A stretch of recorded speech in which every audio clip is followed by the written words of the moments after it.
قال الصادق علیہ السلام لا یؤکل ما لم یذبح بحدیدۃ صلوات۔ گناہان کبیرہ کے سلسلے میں میتا، خون اور لحم الخنزیر کے عنوان سے گفتگو ہو رہی تھی، تو شرائط ذبح کو آپ کی خدمت میں عرض کر رہا تھا۔ چوتھی شرط یہ تھی کہ حیوان کو قبلہ رخ ذبح کیا جائے۔ اگر کھڑا ہونے کی حالت میں کسی مجبوری میں ذبح کیا جا رہا ہے تو پھر اس کو قبلہ رخ کرنے کا وہی طریقہ ہے جس طرح انسان قبلہ رخ کھڑا ہوتا ہے، اور اگر اسے زمین پر لٹا کے ذبح کیا جا رہا ہے تو پھر اس کا شکم اور اس کا پیٹ اور جس جگہ سے ذبح کرنا ہے اس جگہ کا قبلہ رخ ہونا ضروری ہے۔ جانور کا منہ اس طرف ہونا ضروری نہیں ہے۔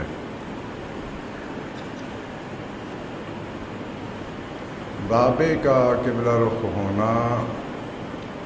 یہ شرط نہیں ہے، اگرچہ علماء کے فتاوی میں احتیاط کا لفظ استعمال کیا گیا کہ احوط یہ ہے کہ وہ بھی قبلہ رخ ہو۔ پانچویں شرط یہ ہے کہ خداوند متعال کا نام لیا جائے۔ اس میں کوئی خاص لفظ ضروری نہیں ہے، الحمدللہ کہہ سکتا ہے، اللہ اکبر کہہ سکتا ہے۔ ہر وہ جملہ جو اس میں الہی پر مشتمل ہو، خداوند متعال کی بڑھائی، تسبیح، تقدیس کو بیان کیا گیا ہو، ذبح کرتے وقت، چھری چلاتے وقت یہ کہہ دے تو یہ شرط پوری ہو جاتی ہے۔ لیکن یہ ذہن میں رہنا چاہیے کہ یا تو جس وقت وہ جانور کی گردن پہ چھری چلانا شروع کرے تو ابتدا میں یہ کلمہ کہے، اور یا کہہ کر چھری چلانا شروع کرے اور زیادہ فاصلہ نہ دے۔ لیکن اگر تسمیہ مقدمات ذبح پہ ذکر کرتا ہے تو وہ کافی نہیں ہوگا، یعنی فاصلہ ہو جائے ذبح کرنے کے اور تسمیہ کے درمیان فاصلہ ہو جائے تو وہ کافی نہیں ہوگا۔ فقہی اصطلاح میں شرائط کی جو قسمیں ذکر کی جاتی ہیں، کچھ شرائط کو ذکری کہا جاتا ہے، یعنی وہ شرائط کے یاد ہوتے ہوئے ان کو چھوڑا نہیں جا سکتا۔ اگر بھول گیا ہے تو پھر کوئی مسئلہ نہیں ہے۔ یہ تسمیہ بھی شرط ذکری ہے، یعنی اگر بھول کے تسمیہ نہیں کہتا تو دوران ذبح جہاں اسے یاد آ جائے وہاں پر اللہ کا نام لے سکتا ہے۔ اور مہم بات یہ ہے تسمیہ میں کہ جب وہ اللہ کا نام لے رہا ہے تو اس نیت سے لے کہ میں جانور کو ذبح کرنے کے لیے اللہ کا نام لے رہا ہوں۔ کسی اور کام کے لیے، کسی اور غرض کے لیے اللہ کا نام لیتا ہے اور اس طرف سے ذبح کر دیتا ہے تو یہ تسمیہ شمار نہیں ہوگا۔ قصداً، ارادتاً اسی عمل کے لیے اللہ کا نام لے جس عمل کو وہ انجام دینا چاہتا ہے۔ اگر کوئی شخص حکم شرعی سے جاہل ہونے کی وجہ سے تسمیہ کو چھوڑ دیتا ہے، یہ قابل توجہ مسئلہ ہے، یعنی اسے علم نہیں تھا کہ شرعاً ذبح کرتے وقت خداوند متعال کا نام لینا ضروری ہے۔ اس مسئلے سے جہالت کی وجہ سے وہ چھوڑ دیتا ہے، اللہ کا نام نہیں لیتا،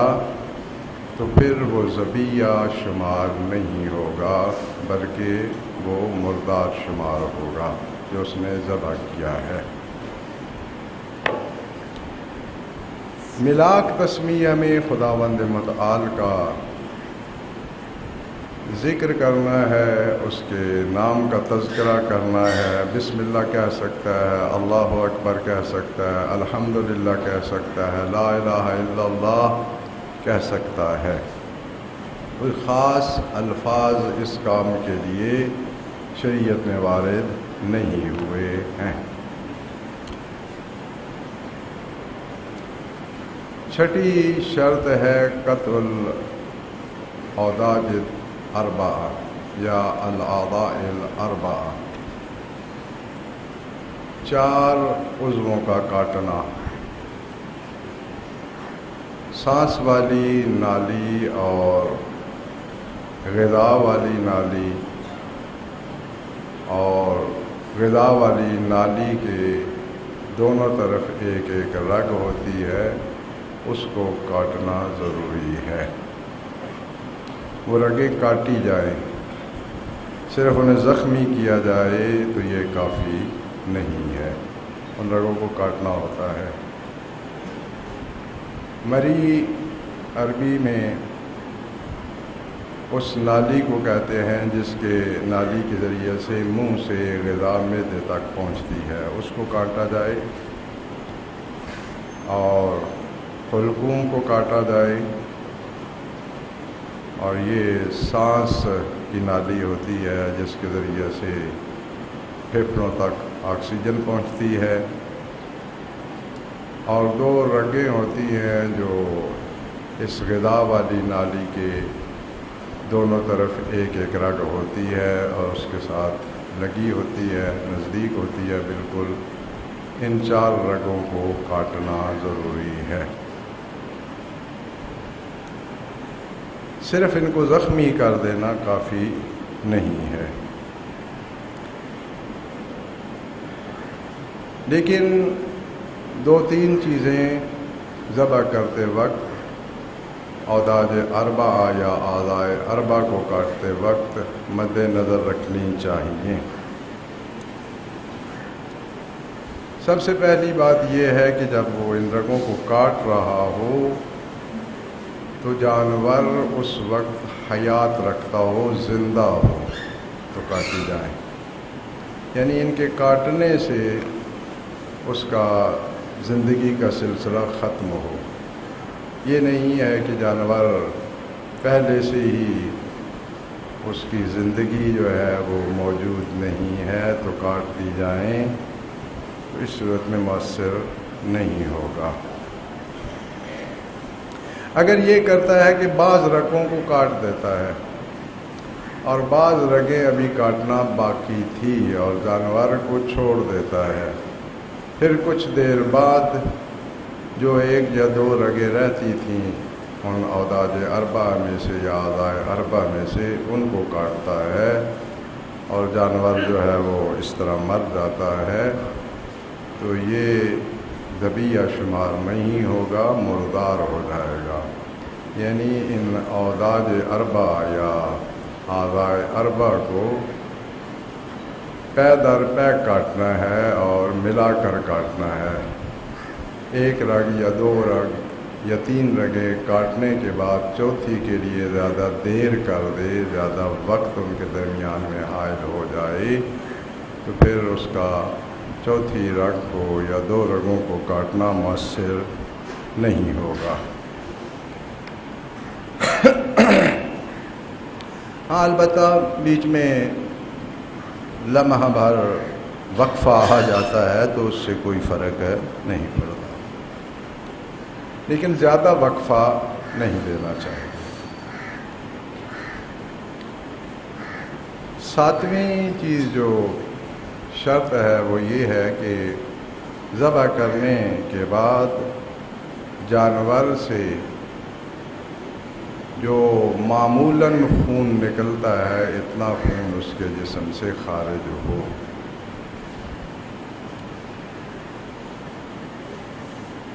یہ یہاں پر یہ نقطہ بھی مد نظر رکھنا چاہیے کہ جس جانور کو ذبح کیا گیا ہو اس کو ایسی جگہ پہ لٹا کے ذبح نہ کریں کہ اس کی گردن والی طرف جو ہے وہ بلند ہو اور بدن والی طرف جو ہے وہ پستی میں ہو، کیونکہ اس طرح ذبح کرنے سے جتنا خون معمولاً اس کے بدن سے خارج ہونا چاہیے وہ نہیں نکلے گا۔ اس کا نتیجہ پھر یہ نکلتا ہے کہ جو خون اس کے بدن میں رہ گیا ہے وہ نجس شمار ہوگا۔ آپ کو یہ اندازہ ہوگا کہ بدن کے ہر خلیہ میں خون ہوتا ہے، تو ذبح کرنے کے وقت جتنا خون عادتاً نکلنا چاہیے اتنا خون جب نکل جاتا ہے تو اب وہ ذرات خون کے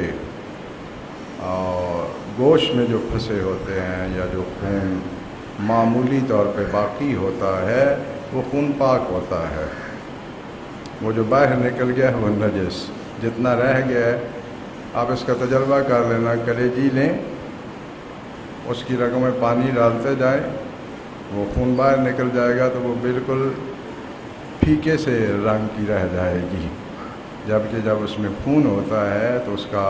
کلیجی رنگ ہوتا ہے۔ تو جانور جب ذبح ہوتا ہے تو اس کے خلیوں میں خون موجود ہوتا ہے، وہ خون پاک ہوتا ہے، جو معمول کے مطابق خون نکلنے کے بعد جو رگوں میں رہ جاتا ہے وہ نجس نہیں ہوتا، وہ اسی گوشت کا حصہ سمجھا جاتا ہے۔ اور اگر گردن کو جس جگہ سے ذبح کیا گیا ہے وہ بلندی کی طرف ہو تو معمولاً جتنا اس کے بدن سے خون خارج ہونا چاہیے اتنا خون خارج نہیں ہوا، لہذا جو اس کے بدن میں خون باقی ہے وہ نجس شمار ہوگا۔ تو یہ ذہن میں بات رکھنی چاہیے۔ تو جتنا معمولاً اس جانور کے بدن سے خون خارج ہونا چاہیے اتنا خارج ہو تو تب ذبح ہوگا۔ اگر اس کے رگوں میں خرابی کی وجہ سے یا خون میں خرابی کی وجہ سے اس کا خون منجمد ہو گیا اور اتنی مقدار اس کے بدن سے خارج نہیں ہو سکا جتنا اسے نکلنا چاہیے تو پھر ایسا جانور ذبیحہ شمار نہیں ہوگا اور مردار کے حکم میں ہوگا،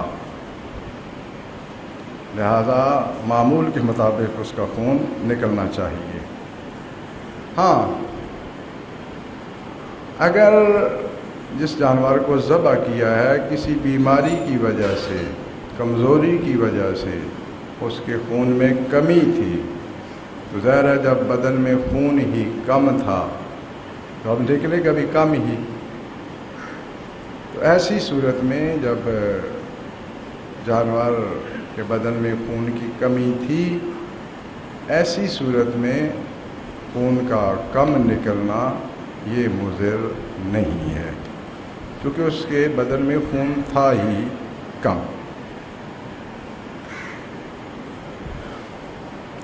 لہذا بالکل بے پرواہی سے جانور کو ذبح نہیں کرنا چاہیے، تاکہ یہ کوشش کرنے کے باوجود کہ انسان ذبیحہ کھائے اس کے لیے وہ مقصود حاصل نہ ہو، جو جانور پہ پیسے لگائے ہیں وہ بھی ضائع ہو جائے اور شرعاً جرم کا بھی ارتکاب کر رہا ہو۔ لہٰذا اس وجہ سے فقہا کہتے ہیں کہ جانور کو جب بھی ذبح کیا جائے تو اسے آزاد فضا میں چھوڑا جائے تاکہ وہ پھڑپھڑائے، حرکت کرے، تاکہ اس کے اندر خون کی اتنی ہی مقدار باقی رہے جتنی معمولاً رہنی چاہیے، اس سے اضافی خون جو ہے وہ اس کے بدن سے خارج ہو جائے۔ اگر اسے آپ جکڑ دیں گے کہ وہ پھڑپھڑا نہ سکے اگر پرندہ ہے، اور یا بڑا جانور ہے اس کو آپ اس طرح کیل کر دیں گے، اسے ایسا مقید کر دیں گے کہ وہ اپنے اعضاء کو حرکت نہ دے سکے، تو پھر رگوں میں جو خون ہے وہ معمول سے زیادہ اندر رک جائے گا اور یہ پھر مسئلہ پیدا کرے گا اس کا گوشت کھانے میں۔ 2-3 شرائط ذبح کی باقی ہیں، انشاءاللہ آئندہ خطبہ میں اس موضوع کو مکمل کریں گے۔ ایام اضحیٰ کا سلسلہ ختم ہونے والا ہے۔ بارگاہ رب العزت میں مسرانہ یہ دعا ہے کہ جن مومنین و مومنات نے، جن مسلمانوں نے نواسے رسول کی عزاداری میں کسی قسم کا بھی حصہ ڈالا ہے، وقت دیا ہے، پیسہ خرچ کیا ہے، خدمات اپنی پیش کی ہیں، خداوند متعال حضرت صدیقہ طاہرہ صلوات اللہ علیہ کے زخمی پہلو کے صدقہ میں ان کی یہ زحمات اپنی بارگاہ میں منظور و مقبول فرمائے۔ نہ کوئی شکوہ اور نہ کوئی چیلنج۔ اب چونکہ 2-3 مہینے ولادتوں کی مناسبت سے میلاد منائے جانے ہیں، لہذا جس طرح عزاداری میں یہ اصرار کیا جاتا ہے اور شریعت کا باقاعدہ مطالبہ ہے کہ مذہب کے قوانین کو پامال نہ کیا جائے، کیونکہ حضرت سید الشہداء صلوات اللہ علیہ کی یہ عظیم قربانی آئین اسلام کے تحفظ کے لیے تھی۔ اس محافظ اسلام کی اس محنت کو یاد کرتے ہوئے اسی آئین کی بالادستی قائم رہنی چاہیے، جس کے تحفظ کے لیے حضرت نے اتنی عظیم قربانی میدان کربلا میں پیش کی۔ میلادوں کے سلسلہ میں بھی یہی چیز ذہن میں رہنی چاہیے۔ اگر تو یہ ہمارے کام خداوند متعال کی خوشنودی کے لیے ہیں، اہل بیت علیہ السلام کی خوشی اور خوشنودی کے لیے ہیں، تو پھر ہمیں ہر کام کرنے سے پہلے اس کے متعلق یہ فیصلہ ضرور کرنا چاہیے کہ کیا ایسا کام کرنے سے اہل بیت علیہ السلام اور خداوند متعال راضی ہوگا، اس کام کو پسند کرتا ہے یا نہیں کرتا۔ دیکھیں، آپ کی اگر اولاد میں سے، آپ کے ان لوگوں میں سے جن پر آپ کا حکم آرڈر ماننا ضروری ہے، اگر کوئی مخالفت کرتا ہے تو آپ کو تکلیف ہوتی ہے۔ تو ہم اللہ کے بندے ہیں، اہل بیت علیہ السلام کی ولایت کے مقام کا اقرار کرتے ہیں، وہ ہمارے حاکم ہیں، دنیا و آخرت میں ہمارے حاکم ہیں، ہم کسی اور کو حاکم نہیں مانتے۔ ہم انہی کی حکومت کو مانتے ہیں۔ تو جب ہم ان سے منسوب کاموں میں ان کے احکام کی خلاف ورزی کرتے ہیں تو ان کو بہت زیادہ تکلیف ہوتی ہے۔ جب ان کی خوشنودی کے لیے ہے تو پھر وہی ٹارگٹ رہنا چاہیے۔ لوگ کیا کہیں گے، آج کل رسم و رواج یہ چل چکا ہے، آج کل یہ ہوتا ہے وہ ہوتا ہے، یہ کوئی دلیل نہیں ہے۔ عزاداری ایک بہت عظیم عبادت ہے۔ اہل بیت علیہ السلام کی خوشی پہ خوشی منانا یہ بہت بڑی عبادت ہے، لیکن عبادت تب ہی ہوگی جب اللہ کی خوشنودی کے لیے کی جائے۔ اگر کوئی اور غرض مرض اس میں شامل ہو جائے تو یہ شرک ہو جاتا ہے، اور حق تعالیٰ کا فیصلہ ہے کہ انا نعم الشریک، میں بہترین شریک ہوں۔ قیامت والے دن جو کام ہم نے اللہ کے لیے یا کسی اور اس کے ساتھ کسی اور کے لیے کیے ہوں گے، احادیث مبارکہ ہیں، حق تعالیٰ فرمائے گا انا نعم الشریک، میں اچھا ساتھی ہوں، میرے لیے اور اس کے لیے کام کیا تھا، لہذا سارے کا سارا کام میں اسے دیتا ہوں، وہی تجھ کو اجر دے۔ اپنی قیمتی زندگی، اپنی قیمتی دولت وہ اللہ کی خوشنودی سے کم مرتبہ کے لیے کبھی خرچ نہ کریں، صرف اللہ کی خوشنودی کے لیے وہ خرچ کریں، تاکہ ایک فانی چیز کو بقا کا درجہ مل سکے۔ جو اس سے منسوب ہو جاتا ہے وہ پھر فنا نہیں ہوتا، بلکہ بقا اس کا مقدر بن جاتی ہے۔ ہر شخص مرتا ہے نا، لیکن جو اس کے لیے مرتا ہے اسے مرا ہوا بھی نہیں کہہ سکتے، جبکہ چونکہ اس سے اب نسبت ہو گئی ہے۔ یہ جو ایک مزاج بنا لیا ہے کہ جو بھی ان چیزوں میں زیادہ توجہ دقت کرنے کا آپ کو کہے مقصر ہو گیا، جی یہ نہیں مانتا وہ نہیں مانتا، بھائی آپ اپنی آزادی سے خواہش پرستی کریں، ہم اس لیے روتے ہیں کہ آپ اپنی قیمتی سرمایہ زندگی، قیمتی سرمایہ خرچ کر رہے ہیں، اسے ضائع نہ کریں، اس سے فائدہ اٹھائیں، اور فائدہ اس کا تبھی ملنا ہے جب اللہ کے لیے کیا جائے، اور حضرت صدیقہ طاہرہ صلوات اللہ علیہ کی خوشنودی کے لیے ہمارے قدم اٹھیں، ہمارے جذبات، ہمارے نیات یہ اس عمل کو ان ذوات مقدسہ سے جب ربط دیں گی تب جا کے اللہ کی خوشنودی کا باعث بنیں گے۔ دیکھیے کسی چیز پر اللہ سے ثواب لینے کے لیے دو شرطوں کو ہونا ضروری ہے۔ کسی چیز سے، کسی کام پر، کسی بھی بات پر، کسی بھی عمل پر اگر کوئی چاہتا ہے کہ اللہ سے اس کا اجر دے تو اس کے لیے دو شرطیں ہیں، بنیادی دو شرطیں ہیں۔ کوئی ایک شرط بھی نہ ہو تو پھر اللہ سے ثواب کا مطالبہ نہیں کیا جا سکتا، نہ اللہ کے لیے ثواب دینا پھر ضروری ہے۔ نمبر ایک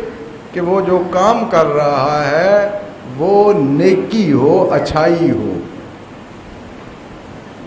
برائی کرتا ہے اور اللہ سے اس کا اجر مانگے، یہ کیسے ہو سکتا ہے؟ یہ نہیں ہو سکتا۔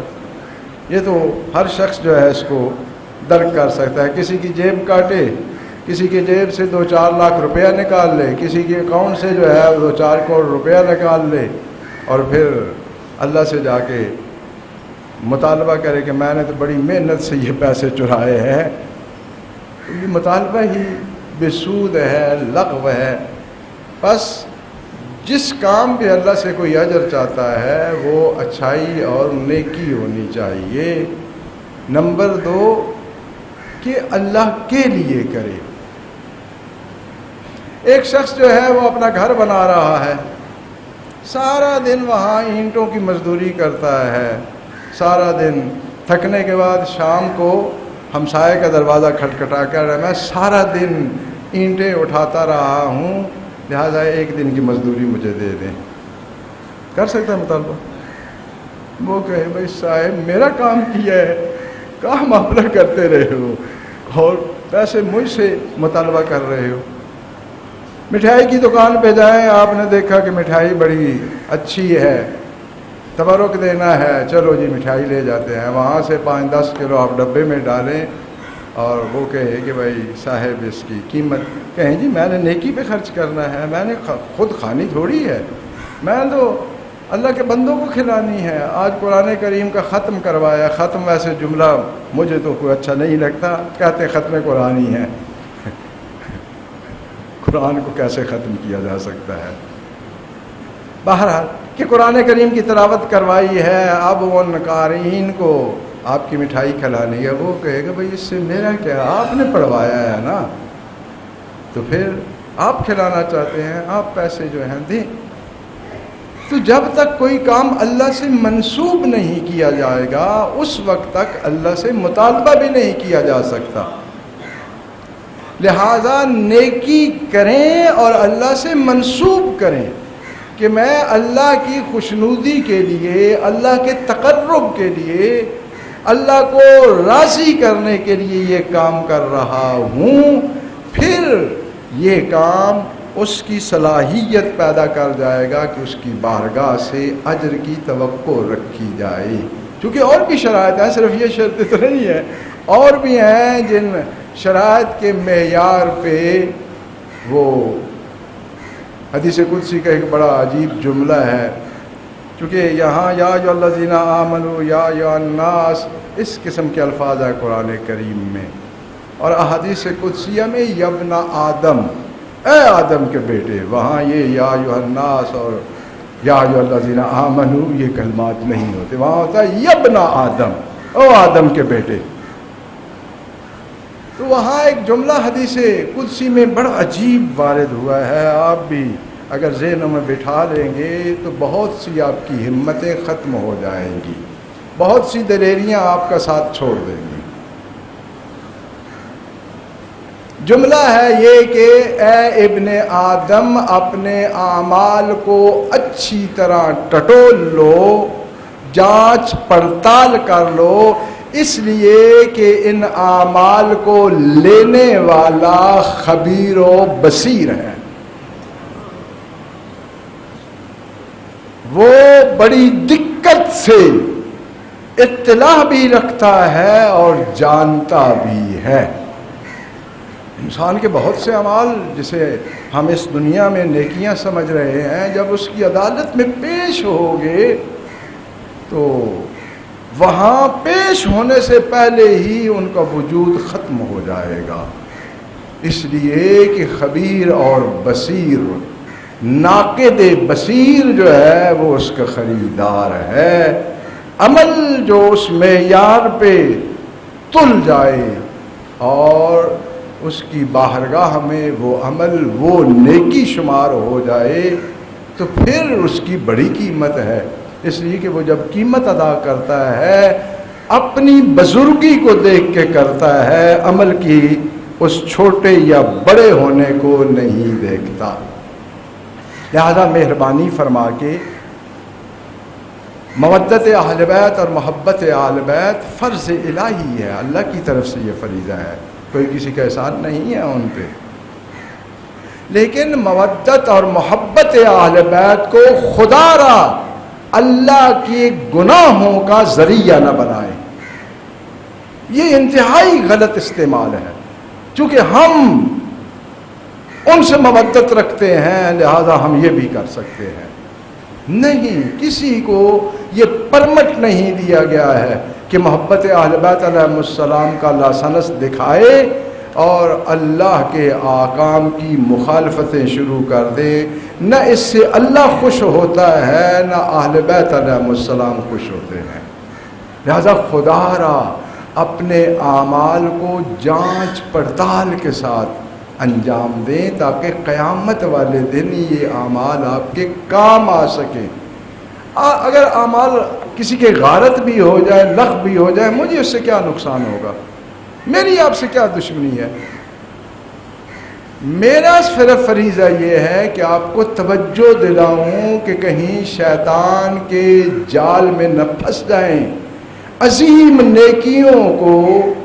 تھوڑی سی غفلت، تھوڑی سی جو ہے وہ عدم توجہ کی وجہ سے ضائع نہ کر بیٹھیں۔